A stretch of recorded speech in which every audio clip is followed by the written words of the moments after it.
Hello students, welcome to another lecture of Brain Aspire on history.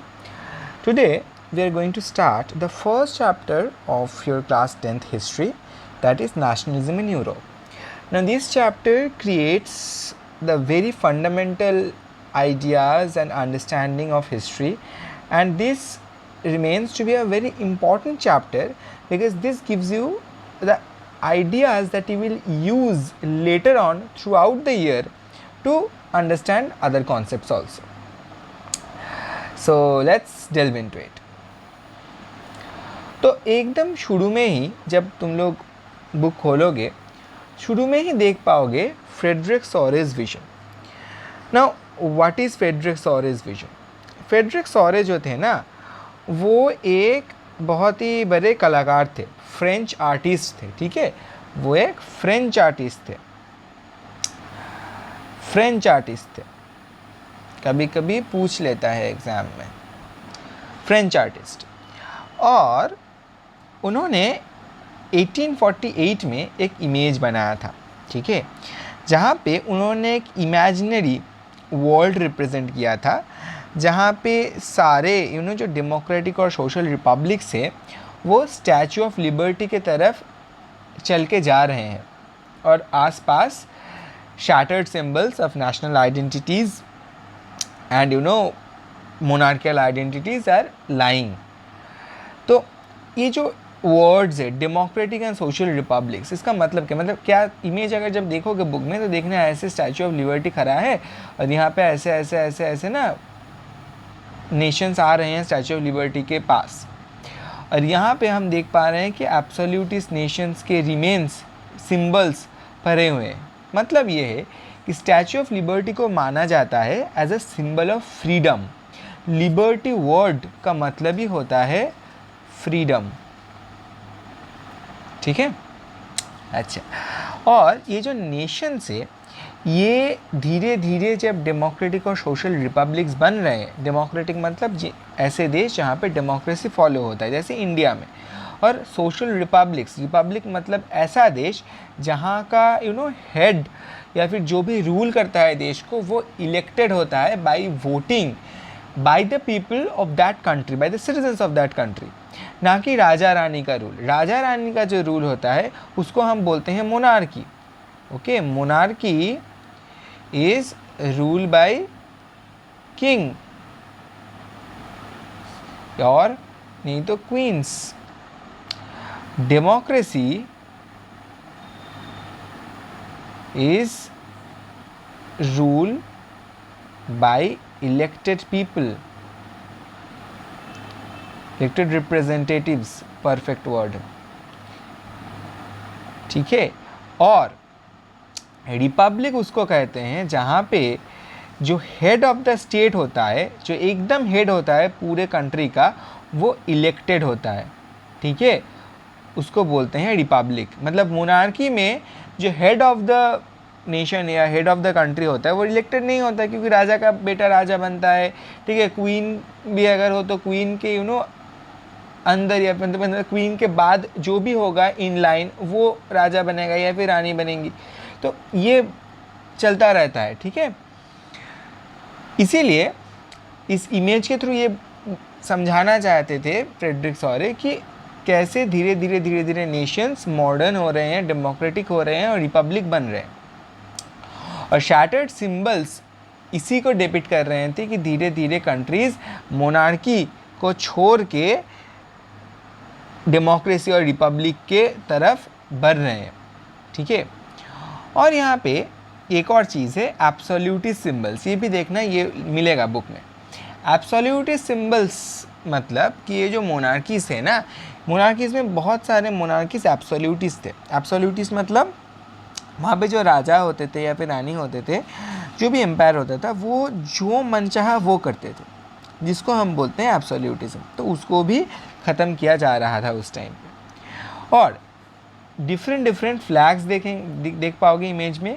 Flags symbolise the national identities. जैसे Indian flag को देख के हम India समझते हैं, वैसे ही डिफरेंट कंट्री के फ्लैग को देख के हम डिफरेंट कंट्री समझते हैं. Right, now let's go to the idea of nation state. What is nation state? Nation state मतलब एक पर्टिकुलर एरिया जहाँ पे एक सेंट्रलाइज्ड गवर्नमेंट होता है,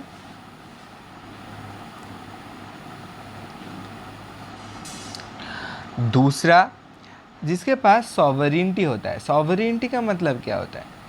सॉवरेनिटी का मतलब होता है कि एक देश के पास जब ये पावर होता है वो डिसाइड कर पाए कि उसे देश के अंदर या फिर देश के बाहर क्या करना है, ये डिसीजन जब एक देश के ऊपर कंप्लीटली रहे तब जाके वो सॉवरेनिटी होता है। मतलब आज इंडिया को कोई बाहर से कंट्री आके ये नहीं बोल सकता कि तुम्हें ऐसे चलना है। इंडिया वही सोचेगा, वही करेगा जो इंडिया को सही लगता है। इसी को बोलते हैं सॉवरेनिटी, ठीक है। और डिफाइंड टेरिटरी, ये भी बहुत इम्पॉर्टेंट फीचर होता है, ठीक है। अच्छा, अब ट्रेडिशनल और नेशन स्टेट के बीच में डिफरेंस क्या है? ट्रेडिशनल जो नेशन स्टेट्स होते थे वहाँ पे ना ये जो गवर्नमेंट का आइडिया या फिर सॉवरेनिटी का आइडिया, डिफाइंड टेरिटरी का आइडिया, ये सब आइडियाज़ नहीं थे, ठीक है। वहाँ पे एक डायनेस्टी समझो, एक राजा आया, एक और राजा के ऊपर आक्रमण किया, अटैक किया, और जितना भी एरिया उसको मिला उस एरिया के ऊपर वो रूल कर रहा है, ठीक है। और जब तक उसे मर्जी हो, मतलब जब तक वो किसी और से हार नहीं जाता वो रूल कर सकता है, ठीक है। गवर्नमेंट जैसा वैसा कुछ नहीं होता है, वो अपने हिसाब से रूल करता था। मगर ये सब चीज़ें छोड़ के हम जब सेंट्रलाइज्ड गवर्नमेंट हमने शुरू किया, जैसे हमारे देश में भी सेंट्रल गवर्नमेंट है, ठीक है। सॉवरेनिटी, जैसे मैंने बोला कि इंडिया के पास पावर है to take its own decisions, और एक डिफाइंड टेरिटरी है, हमें पता है कि इंडिया कहाँ से कितना दूर है। यही मेन डिफरेंस हो जाता है मॉडर्न नेशन स्टेट और ट्रेडिशनल कंट्रीज के बीच में। Now we come to Ernest Renan's perspective. Ernest Renan's ने ना, जो फ्रेंच फिलोसोफर थे, उन्होंने, ये भी फ्रेंच थे, ठीक है, ये भी फ्रेंच थे।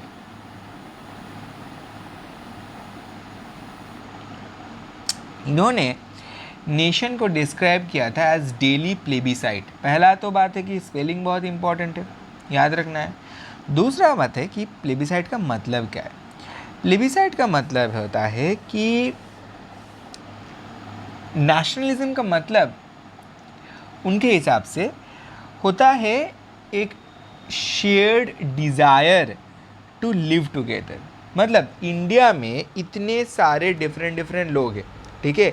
आज जहाँ से भी जो भी वीडियो देख रहे हो, तुम लोग डिफरेंट एरिया में रहते हो इंडिया के, है ना, मगर फिर भी तुम सभी एज इंडियंस ही रहना चाहते हो, एज इंडियंस ही ग्रो करना चाहते हो, बेटर ह्यूमंस बनना चाहते हो।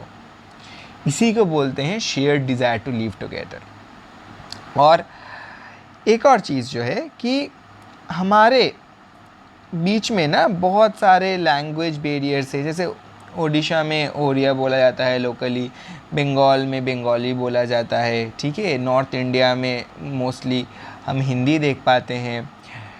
नॉर्थ ईस्ट में डिफरेंट बहुत सारे लैंग्वेजेस हैं। साउथ इंडिया में डिफरेंट लैंग्वेजेस जैसे मलयालम है, ठीक है।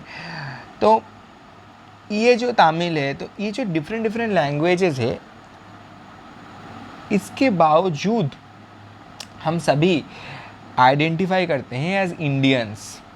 यही होता है नेशनलिज्म। जब हम सब लोग, एक देश के सब लोग उस देश को अपना आइडेंटिटी का मेन कोड मानता है, वही होता है नेशनलिज्म। और नेशनलिज्म अच्छे से जो आइडिया है वो क्रिएट होने के लिए shared glories and collective identity important है। कलेक्टिव आइडेंटिटी मैंने समझा दिया कि सब लोग एक साथ, जो इंडियन, ये जो फीलिंग ऑफ बीइंग इंडियन है ना, यही कलेक्टिव आइडेंटिटी है।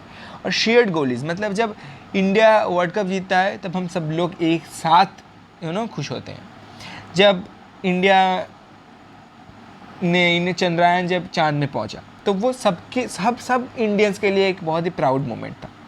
तो ये होता है कि shared glory, shared identity, collective identity, यही होता है main basic idea of nationalism. Okay, now we come to French revolution. तो फ्रेंच रेवोल्यूशन हुआ कब था? फ्रेंच रेवोल्यूशन हुआ था 1789 को। ये डेट बिल्कुल भी मत भूलना, बहुत इंपॉर्टेंट है, ठीक है, ये डेट बहुत इंपॉर्टेंट है। फ्रेंच रेवोल्यूशन नेशनलिज्म का सबसे पहला एक्सप्रेशन था, और इस फ्रेंच रेवोल्यूशन के थ्रू ही फ्रांस में मोनार्की ख़त्म हुआ और नेशन बिल्डिंग शुरू हुआ बेस्ड ऑन डेमोक्रेटिक प्रिंसिपल्स। अब जब नेशन बिल्डिंग शुरू हुआ following the idea of nationalism, तब हमें सबसे पहले ज़रूरत हुआ सिंबल्स और रिफॉर्म्स का। तो क्या किया गया? पहला जो चीज़ हुआ वो है कि ये आइडिया क्रिएट किया गया कि पूरे देश में ना एक कॉमन आइडेंटिटी तैयार करने के लिए ला पत्री, ले सितोयन और ट्राइकलर फ्लैग, ये 3 चीज़ें आए। ला पत्री का मतलब होता है द फादरलैंड, मतलब फ्रांस को बोला जाता था उस टाइम पे ला पत्री, जिसका मतलब होता है द फादरलैंड। ले सितोयन का मतलब होता है द सिटीजन, और ट्राइकलर फ्लैग फ्रांस का फ्लैग था। उसके साथ साथ जितने भी लोग थे उन्होंने मिलके एक नेशनल असेंबली बनाया, और नेशनल असेंबली के थ्रू उन लोगों ने यूनिफॉर्म लॉज बना, मतलब सभी के लिए सेम लॉज बनाया गया। ऑलमोस्ट, पूरा तो सेम नहीं था, कहाँ पे नहीं था वो हम देखेंगे अपकमिंग स्लाइड्स में, बट ऑलमोस्ट यूनिफॉर्म लॉज बनाया गया ताकि सभी को एक साथ यूनिफाई करके हम देश चला पाए, है ना। उसके बाद धीरे धीरे ये जो नेशनलिज्म का आइडिया था वो पूरे यूरोप में फैल गया। कैसे फैला? Through Jacobian clubs. तो ये जैकोबिन क्लब्स क्या थे? Jacobian clubs were clubs where people inspired by the ideas of nationalism from French Revolution, they used to meet, और वो मीट करके नेशनलिस्ट एक्टिविटीज़ ऑर्गेनाइज करते थे, प्रोटेस्ट ऑर्गेनाइज करते थे, डिफरेंट मूवमेंट ऑर्गेनाइज करते थे। तो ऐसे जो क्लब्स होते थे उनको बोला जाता है जैकोबिन क्लब्स। और बहुत सारे फ्रेंच आर्मीज़ मिलकर रेवोल्यूशनरी आर्मीज़ बनाते थे, और ये रेवोल्यूशनरी आर्मीज़ जाके डिफरेंट जगहों पे रेवोल्यूशनरी वार्स लड़ते थे to establish nationalism into different parts. For example book में भी मिलेगा, मगर इम्पॉर्टेंट जो है वो है बेल्जियम में वो लोग गए थे वार लड़ने टू इस्टेब्लिश नेशनलिज्म। वो लोग हॉलैंड में गए थे, हॉलैंड जिसको अभी नीदरलैंड बोलते हो तुम लोग, ठीक है, स्विट्ज़रलैंड में गए थे, और इटली में भी गए थे, राइट। अच्छा,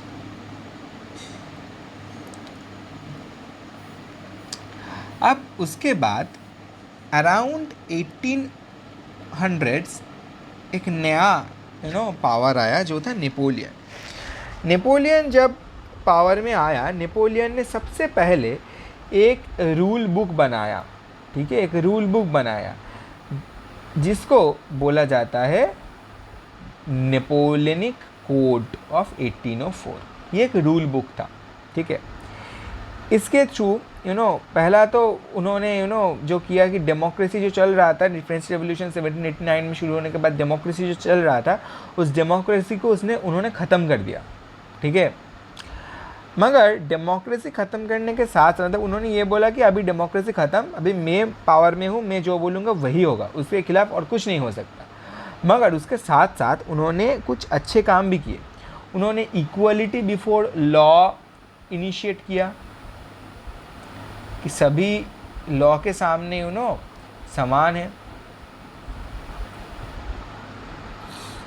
उन्होंने जो अमीर लोग थे या फिर मोनार्कियल क्लास थे, उनको जो प्रिविलेजेस मिलता था वो सब ख़त्म कर दिए उन्होंने। तो एंडेड प्रिविलेजेस।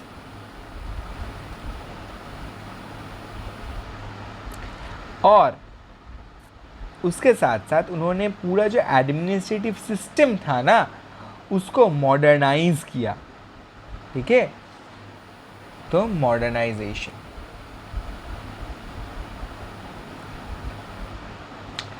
अब इकोनॉमिकली उन्होंने डिफरेंट टैक्सेस के थ्रू, डिफरेंट मॉडिफिकेशंस के थ्रू उन्होंने इकोनॉमिक एक्टिविटी को इम्प्रूव किया और लीगली ऐसे ऐसे लॉज बनाए जिसके थ्रू सभी लोगों को इक्वली और जस्टिफाइड वे में रूल किया जाए, किसी के खिलाफ कोई अन्याय ना हो, ये उनका बहुत बड़ा प्रायोरिटी था।